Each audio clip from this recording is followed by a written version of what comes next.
Good. Everybody, how you doing? It's Brian Pulido, and welcome to Story Time. Story Time with Brian Pulido, where I'm going to give you the inside scoop on Lady Death Sacrificial Annihilation, which is launching on Kickstarter on August 11th at 7 p.m. Mountain Daylight Time, 10 p.m. Eastern Daylight Time. So what this is all about today is actually an inside scoop and taking a look at this particular story, which is chapter 14. It is the biggest story, as evidenced by back here, that we've ever done. And I want to give you kind of an inside scoop on why the heck have we arrived at this particular story and what is it all about. So you're going to notice a lot of interesting things even on this cover here. Not only are there some characters that you're familiar with, but there's some really offbeat characters like Pony Death. Like, why is that character in there? So today, during this conversation, you could expect to see pages from Sacrificial Annihilation, some of the covers, and some of the reasoning on why we have arrived at this particular storyline. So let's go into the Wayback Machine a little bit. So here you're looking at the Coffin Comics custom spinner rack, because every self-respecting comic fan should have a spinner rack in black, customized with your own stuff. But if we go back to the Wayback Machine, the first Coffin era Lady Death was called Chaos Rules. And really what this first chapter was about, now this is going back to 2015, was having Lady Death awaken from a thing called the cursed sleep. And that begins her adventure in this modern era. And what triggered the event that leads all the way up to chapter 14 actually begins early on here in Damnation Game. That's the second chapter, and it introduces Hell Witch and other characters like Haxon. But here we are in Extinction Express, and a pivotal moment happens. Well, a pivotal moment happens in each one, but let's go back to Damnation Game, chapter 2. And we go back to the end, and at the end of the storyline where Hell Witch and Lady Death first face off, we are introduced to a character named Radha Beauregard. And she is visited by Michael the Archangel and Lady Death's old-time weapon maker, Brock the Troll. He's from the Chaos Comics era. And really what they're saying is Radha has a vision about a cataclysmic event that is coming. And both Brock and the Archangel Michael know they all need the power of Lady Death to go up against this particular threat and this particular foe. So as each chapter of our Lady Death storyline progressed, more and more is revealed about this giant threat while individual adventures occur.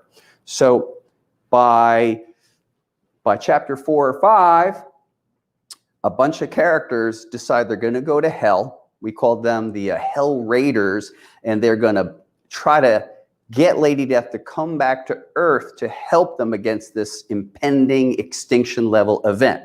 But of course, like, why would Lady Death care? So that piece of the story really comes to a head in chapter 10, Blasphemy Anthem. I mean, it is revealed earlier on that this extinction level event is a supernatural environmental force called the Trinity. It's these three female elemental powers.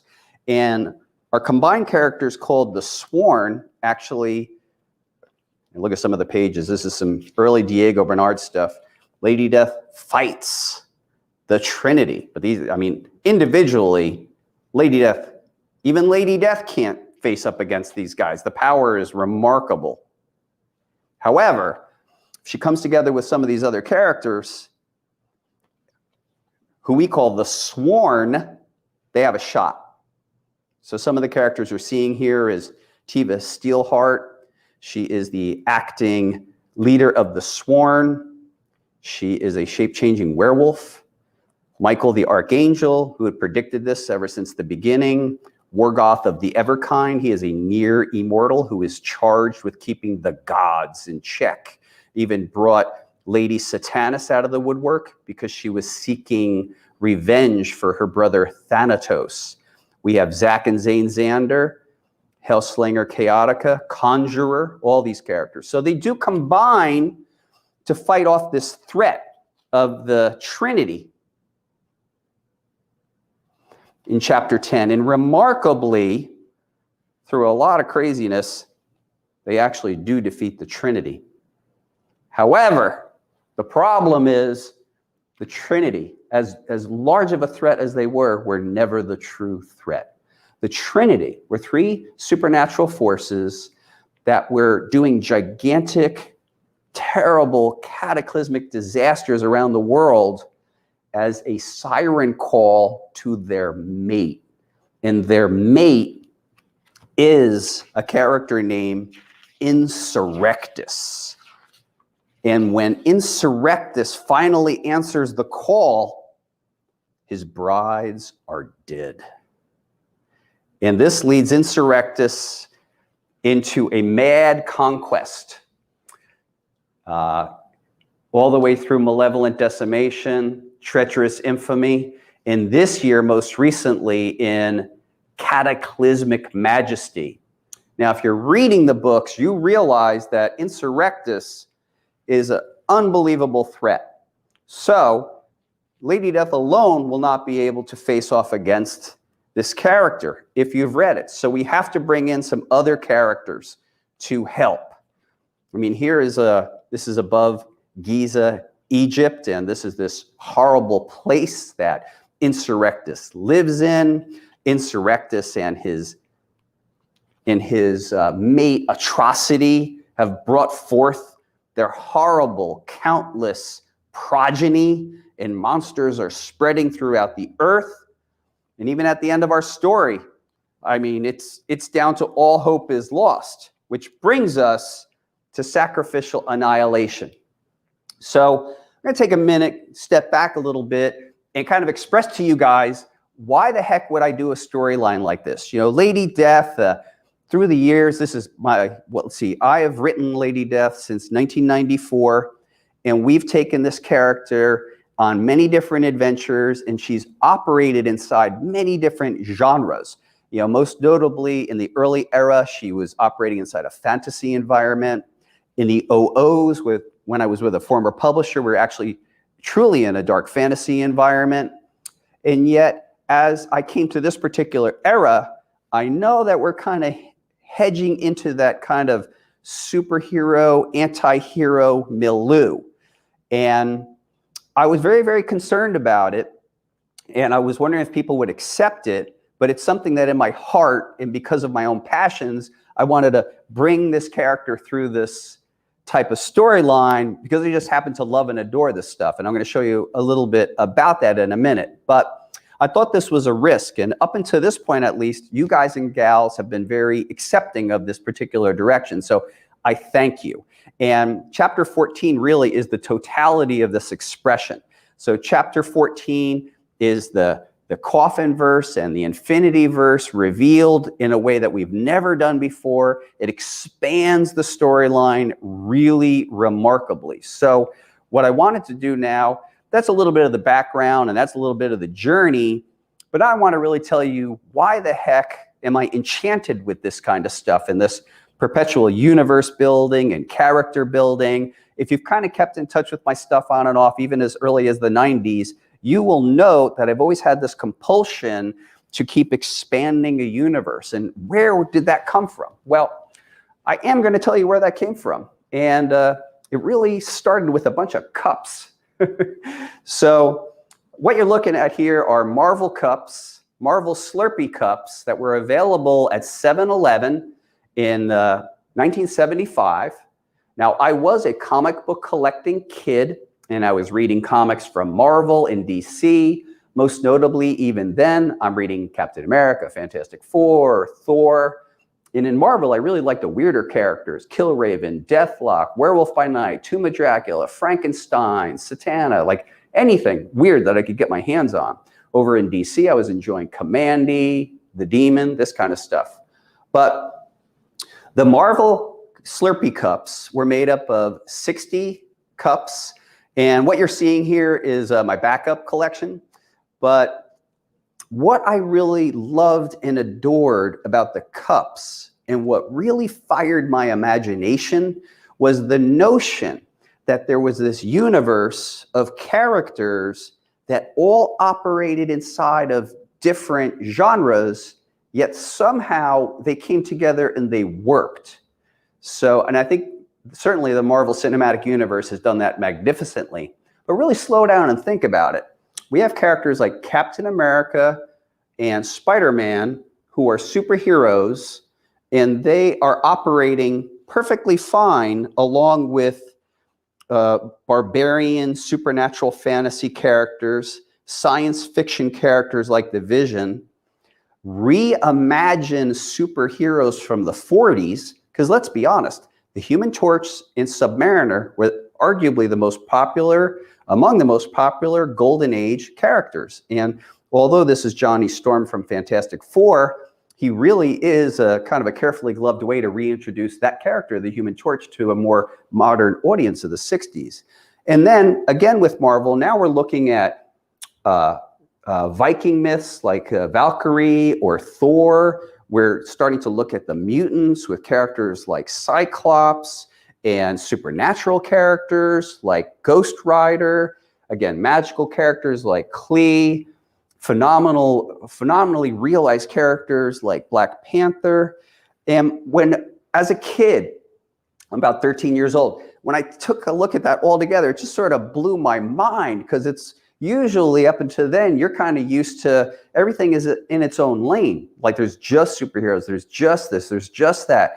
But what knocked me out about the cups, and it really brought it all together for me, is, wow, man, this is a universe where almost anything goes. So the reason I show you the cups today, and the reason I am discussing this, is because actually Sacrificial Annihilation winds up in my own very peculiar way as a love letter to this type of universe building. So I was going to get a little bit more into the nitty gritty of it, and soon I'm going to show you some of the pages and covers from Sacrificial. But again, let's talk a little bit about some of the characters associated inside this story. So first up, we have our guys, Zach and Zane Zander. Now, arguably, they are more comedic characters in nature in our universe. Certainly, Lady Death would be much more serious. However, I think you're going to learn a couple of really new, interesting things about Zach and Zane in this story. Boy, I want to tell you more, but I'm just not gonna. But I think at the end of the story, you're going to realize everybody in the world should be really happy these guys are around. Now, next up, Pony Death. So Pony Death. Now, why the heck would I include a character like Pony Death in a serious toned comic book like Lady Death? I mean, there she is on the cover. She definitely is in the comic. And, you know, that's another risk I chose to take. With a character like Pony Death, for me, it just feels like the ultimate permission to juxtapose anything in a comic book and still make it work. Now, I was around when Rocket Raccoon got his first miniseries, and I was delighted that there'd be this little snarky talking raccoon. I thought it was incredible. And in many ways, Pony Death is an homage to that utter freedom of being able to introduce other universes and having other characters with different core tones interacting. You know, it's really neat to see like a serious character like Lady Death interact with a more comedic character like Zach and Zane. And I just couldn't resist it. And then also one other thing, it's because, okay, Sacrificial Annihilation. Our universe expands greatly into a thing called the Infinityverse. And what we're saying here is that there is a multitude of other universes running simultaneously, all in different times in relationship to the Coffinverse, which is like our primary universe. And another reason I introduced Pony Death is for this idea. So Pony Death first appeared, I think it was it was years ago, and it was just on a comic book cover and lovingly rendered by Tony Fleece. I was very hesitant to do anything with Pony Death, but here's the story of why I included her on a comic book cover and why I feel sort of relaxed about including her in this really wild, giant, epic, sci-fi, superhero, anti-hero story. I was at a Hot Topic, man. And like this Viking metal dude who is 6'4" walked out of a dressing room while I was there, and he was wearing a My Little Pony dress. I kid you not.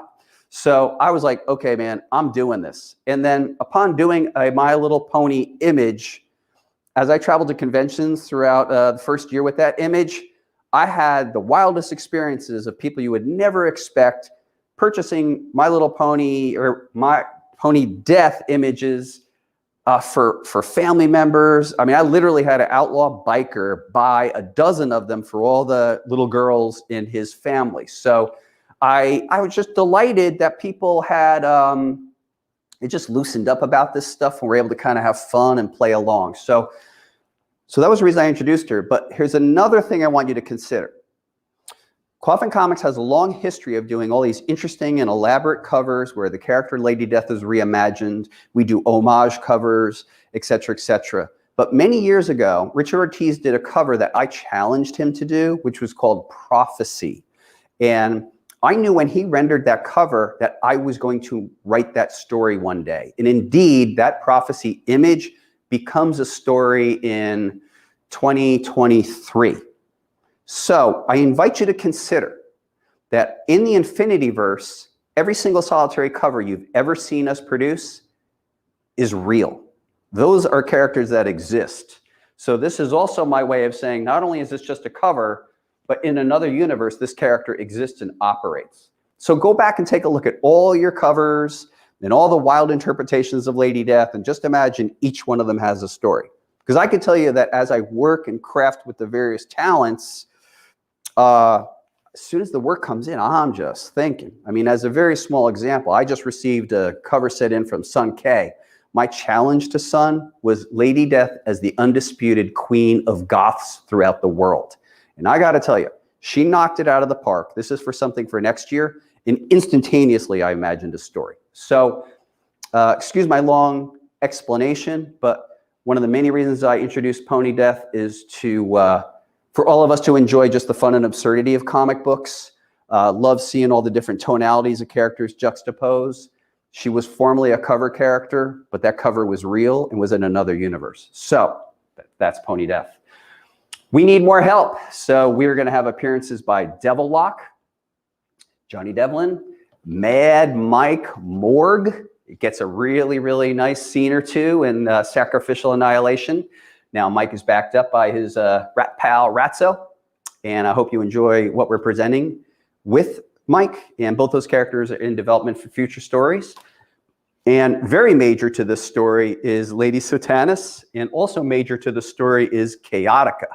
And Lady Satanas made her first appearance here in Blasphemy Anthem, and Chaotica made her first appearance in Extinction Express. And I bring that all up because it's all kind of part of a grand design as we unfold all these cool characters.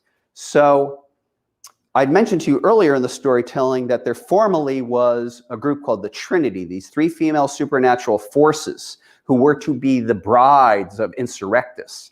And I am here to tell you that maybe a way to defeat or thwart Insurrectus is the presentation of a new dark trinity, which could very well be Lady Death, Lady Satanas, and Chaotica. I don't know, maybe. So you're getting a little insight to my thinking on all this stuff. I do spend a lot of time thinking about this stuff. I am completely dedicated to your entertainment, and I must admit my own. Now let's get a couple pages going from Sacrificial Annihilation. So the team on this book is co-writer Mike McLean. I can never overstate how much of a contribution he makes to the work and how much fun it is to work with Mike. Diego Bernard, who is phenomenal. And he's the sort of artist where whatever we write, he makes it look better, so we look like really good writers because he's such a great artist. This particular chapter, 64 pages, was colored by Brian Miller of Hi-Fi. He did a bang-up job, which you were going to see. Brian and I go way back into the 90s, so it was really great to have him on some modern stuff.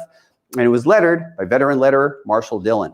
So I'm going to show you in no particular order some of the imagery This is a beautiful double-page spread early on, and unfortunately, you're going to see some of the characters that are heroic in nature seem to be kept in thrall by Insurrectus. So that's way in the background is Magi, Madam Midnight, Conjurer, Michael the Archangel, and way over there is Wargoth of the Everkind. Oh, things are going to be tough for our characters. Going to jump over to a beautiful double-page spread. This is the character Volnavia. Some of you longtime readers will know her from the Crucible series. She's back. And right near her is a new character who will be very interesting and play a role in the future, and her name is Serena. And I can tell you, she's probably the least serene character. She's always pissed off, Serena. Next up, here's some evocative, it's a cool evocative page.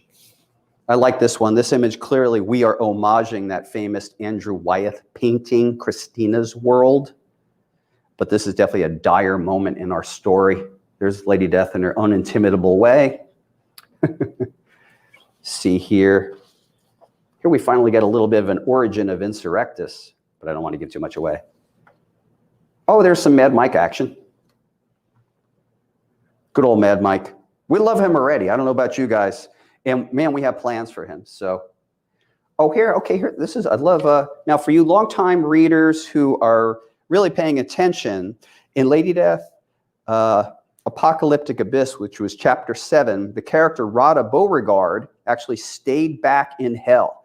And she was actually on a secret mission. And here's Rada returning, but you'll notice that she is returning atop Lady Death's trusty steed, Visago, and the Nameless Wolves. So this is it's time for all hands on deck in this story.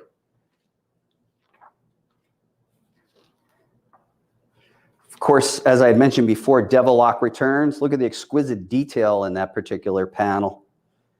So the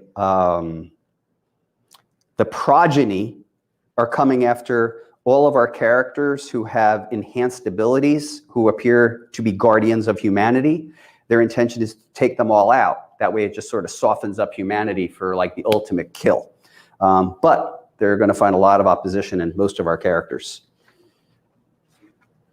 I want to be careful not to give too much away. However, let's have some fun. Here, I would like to introduce you here. Of course, we know the story cuts around to a global perspective on Earth of what's going on with the progeny. And there we are in downtown Phoenix with La Muerta and Loco.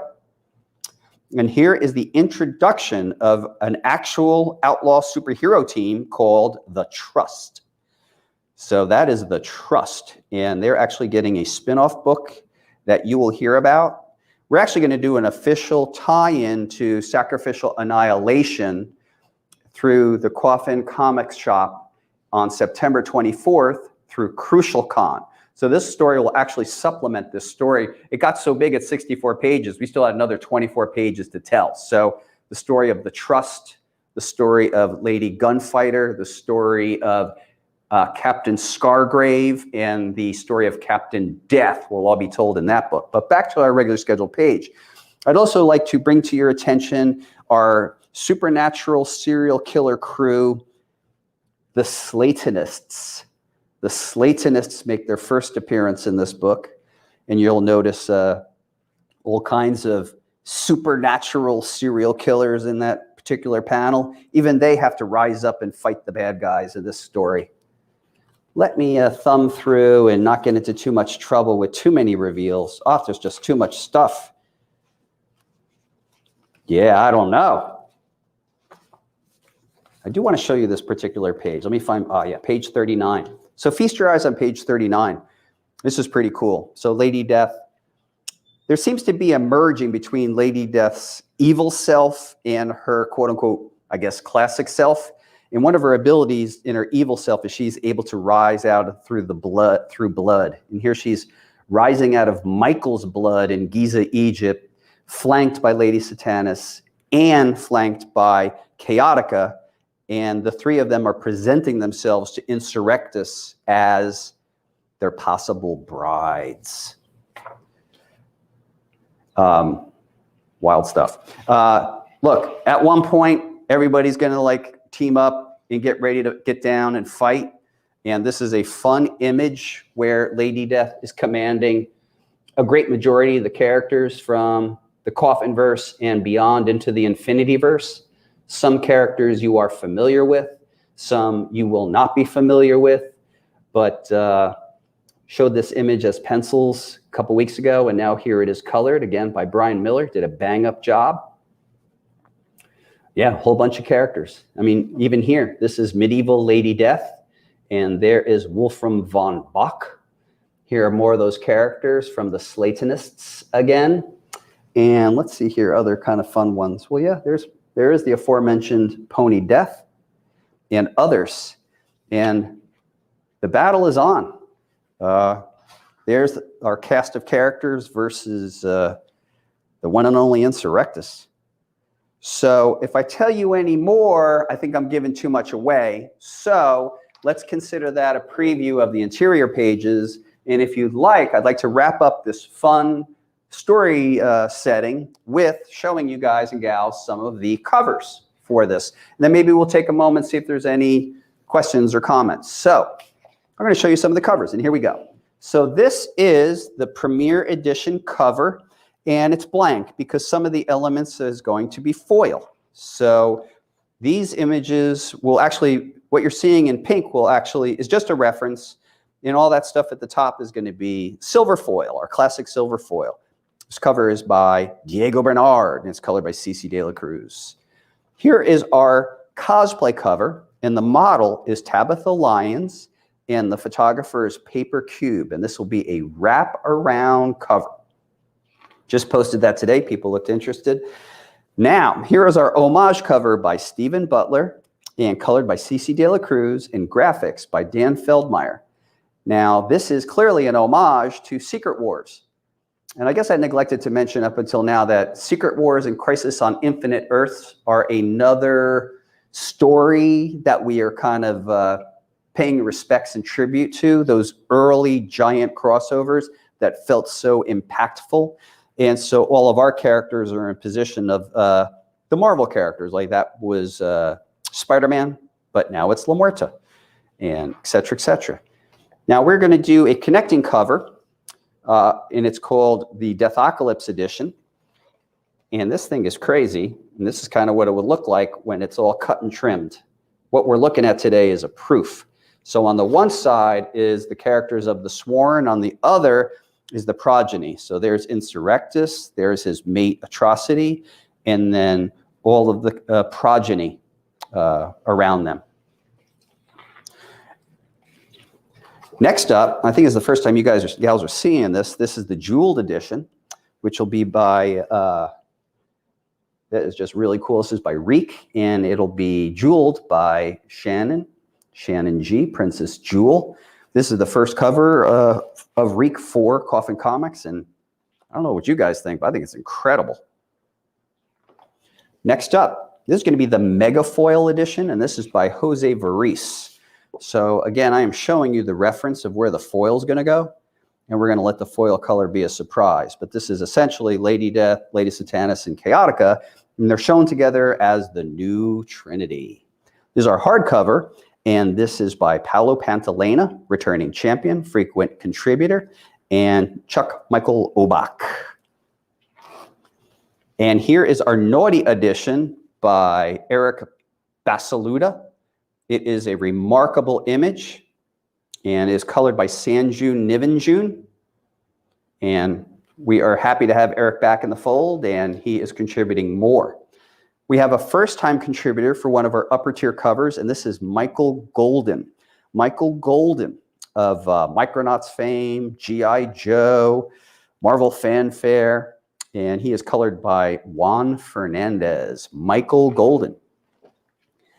And then, of course, please welcome back Sun K, and this is our holofoil edition, picturing both Lady Death and Lady Satanas. And you notice that we're putting an emphasis on Lady Satanas, not only in the storyline, but we're really here to let you know that increasingly this character becomes important to our universe over the coming years. Because after all, we are heading towards Lady Death's 30th anniversary in 2024. And I'm here to let you know that we have a very special villain returning for her anniversary. It's probably important that we go back to our roots, let us say. So expect a fun villain.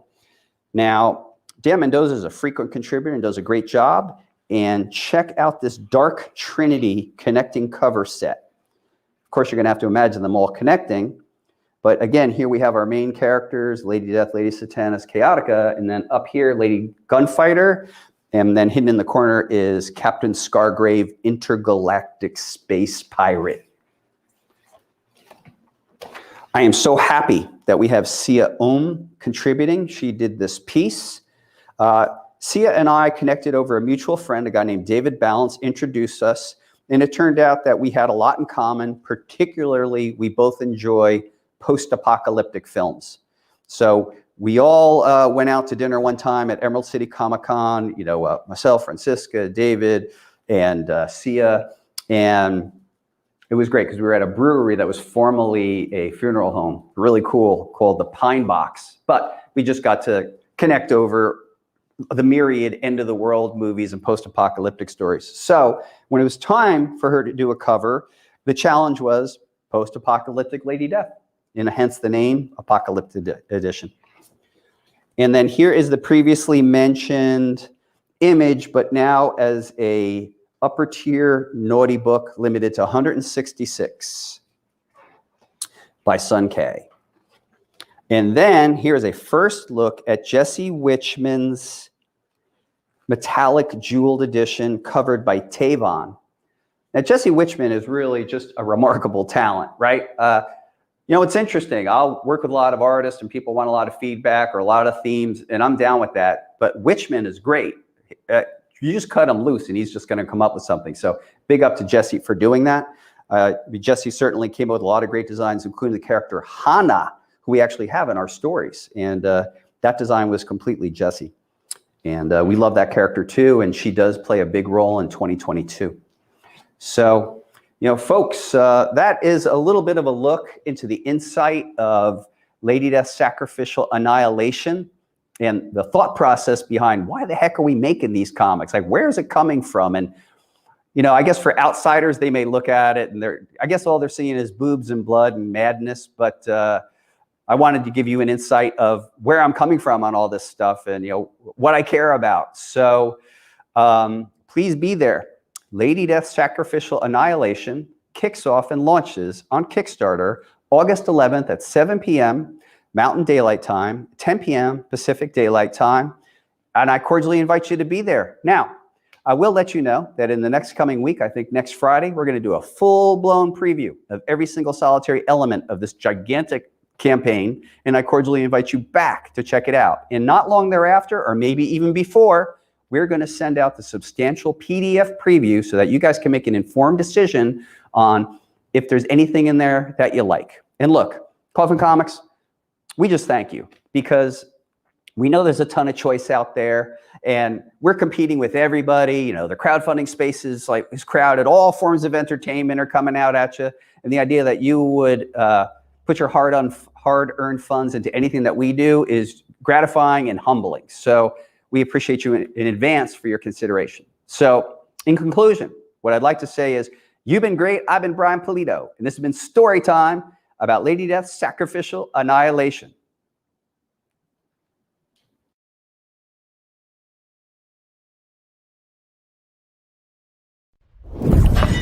Swarmfest, the global gathering for Coffin Comics fiends and the Swarm, featuring exclusive parties, artists, signings, commissions, panels, beer, food, coffee, alcohol, tours of HQV2, trading posts, CGC, friendship, community, camaraderie, shenanigans, insanity, and more. Plan ahead. Be there.